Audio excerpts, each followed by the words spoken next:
Yung paspas ka sa highway, nakakatakot pero ang sarap. Gusto kong itodo dahil gusto kong malaman kung mas masarap yung mas sagad.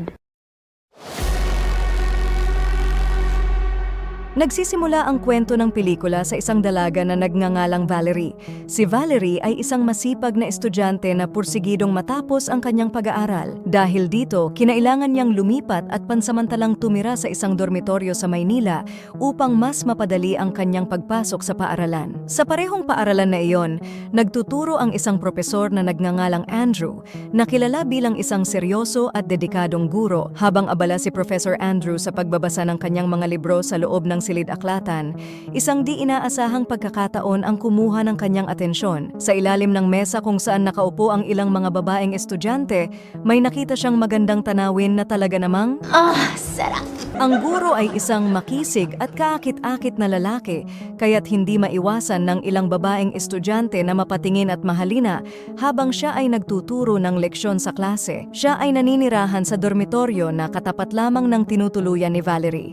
Dahil dito, sa tuwing siya ay naliligo, may pagkakataong natatanaw niya si Valerie mula sa bintana ng kabilang gusali. Sa unang gabi ng pananatili ni Valerie sa dormitoryo, hindi niya lubos na naranasan ang kaginhawaan ng isang mahimbing na tulog. Ang kanyang gabi ay napuno ng iba't ibang mahihiwagang ingay na pumapalakpak ang tunog mula sa kanyang mga kasamahan sa silid, mga babaeng tila abala sa paggawa ng mga milagro sa katabing higaan. Dahil dito, nagdaan ang gabi ng halos walang pahinga si Valerie. Kinabukasan, kitang-kita ang labis niyang pagkaantok at napansin ito ng kanyang nakatatandang kapatid. Sa paaralan, ipakikilala ang isang guro na nagngangalang Maria na lihim na karelasyon ng kapwa-guro na si Andrew. Isang umaga, bago pa man tuluyang magpaalam upang magturo sa kanilang mga estudyante, isang bagay ang biglang nakakuha ng kanilang atensyon. Ang simpleng sandali ay nauwi sa isang masiglang bardagulan ng dalawa. So good and tasty? Isang gabi habang nakatingin siya sa labas, muling napukaw ang kanyang atensyon sa kabilang gusali. Sa bintana, nakita niya si Valerie at tila may kakaibang pagtingin ang guro sa magandang estudyante at animoy may espesyal na bagay na nag-uugnay sa kanila. Dahil dito ang ilan sa mga Hokage moves ay ginawa ng yakman na guro. Isang araw, palihim niyang sinundan si Valerie sa library.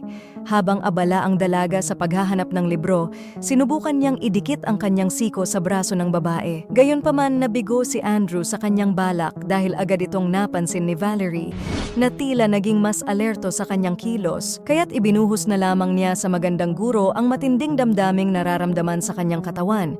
Ngunit sa gitna ng kanilang sagupaan, bigla namang bumukas ang pintuang nakalimutan nilang i-lock. Agad niyang tinakpan ang bibig ni Ma'am upang pigilan itong makagawa ng anumang ingay habang patuloy ang kanilang bardagulan na talagang mapapasabi ka na lang ng Sana all.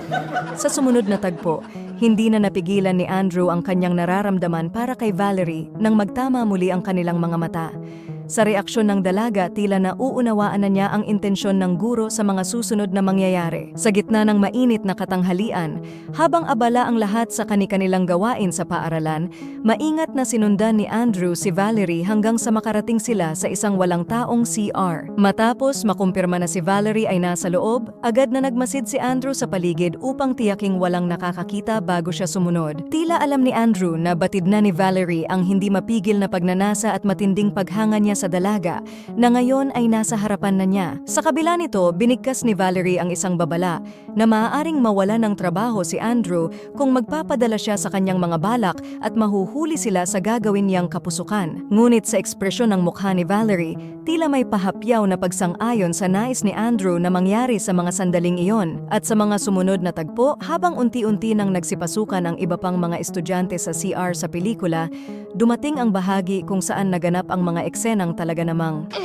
So good. lumipas ang mga araw at nagpatuloy ang mga lihim at ipinagbabawal na pagkikita ng dalawa. Minsan nagkikita sila sa loob ng sinehan kung saan hinihimas ni Andrew ang alagang pusa ni Valerie. Kasunod nito, bumalik sila sa library, kung saan muling ipinakita ang kanilang mga mata na tila nagsasabi ng mga bagay na hindi kailangang sambitin. Matapos patayin ng gwardya ang ilaw, iniisip na wala ng tao sa loob, doon nila muling isinagawa ang matinding bardagulan at simulan mo na ring e-download ang full movie para mapanood mo ang hinahanap mong eksena na di ko pwedeng ipakita. Ngunit tulad ng lahat ng masasayang sandali, may hangganan din ang kanilang kasiyahan. Sa pagpapatuloy ng eksena, ipinakita sina Andrew at Valerie na magkasamang kumakain sa labas. Sa hindi inaasahang pagkakataon, napadaan ang isa sa mga co-teacher ni Andrew at nasaksihan ng guro at estudyante na tila magkasintahan, na isang bagay na mahigpit na ipinagbabawal sa kanilang paaralan. Hanggang sa isang araw, ipinatawag si Andrew ng school director para kausapin, ngunit sa halip na magpakumbaba, tila siya pa ang nagpakita ng galit. Gayunpaman, hindi rin niya nais na mawalan ng trabaho, kaya't napilitan siyang kausapin si Valerie upang tapusin na ang kanilang relasyon. Subalit, alam niyang malaki ang magiging pagsisisi niya sa desisyong ito. Mula noon, unti-unting nagbago ang pakikitungo ni Andrew sa kanyang mga estudyante. Madalas na siyang mainitin ng ulo at hindi na maikakailang nagiging iba ang kanyang ugali. Napansin na rin ito ni Dana, kaya't sa huli, dinalaw niya si Andrew na ngayoy mukha ng miserable at tila wala ng pakialam sa paligid. Napansin ni Dana na hirap si Andrew na mabuhay nang wala ang atensyon at pag-aaruga ni Valerie.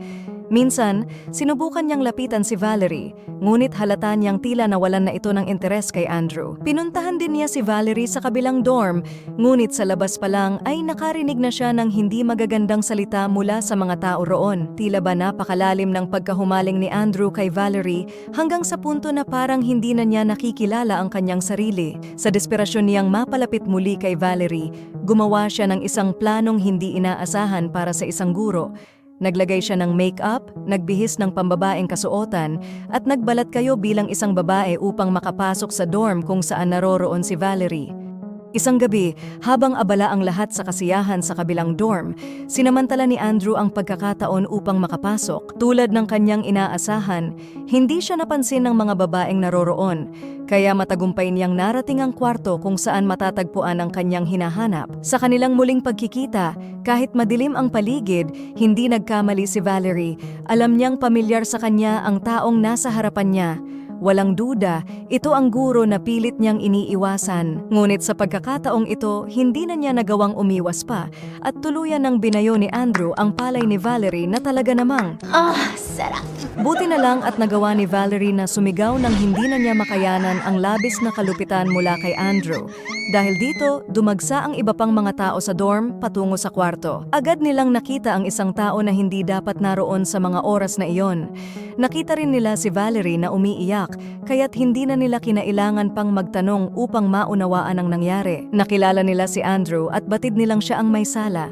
Dahil dito, sama-sama nilang hinarap ang guro na sa unay nagawang tumakbo. Ngunit nang sumali na rin ang mga lalaki mula sa kabilang dorm, napigilan siya at napagbuhatan ng kamay. Sa huli, habang patuloy na sinisigaw ni Andrew ang pangalan ni Valerie, tuluyan na siyang napabagsak. Sa nalalapit na pagtatapos ng kwento, ipinakita ang magulong kalsada ng lugar at sa isang sulok malapit sa basurahan, natagpuan si Andrew, tila wala na sa tamang pag-iisip, pinaliligiran ng mga maruruming tanawin at kalagayan na sumasalamin sa kanyang pagbagsak. Habang si Valerie ay nagpatuloy sa kanyang pag-aaral at pinili niyang kalimutan ang mga masasakit na alaala ng kanyang nakaraan.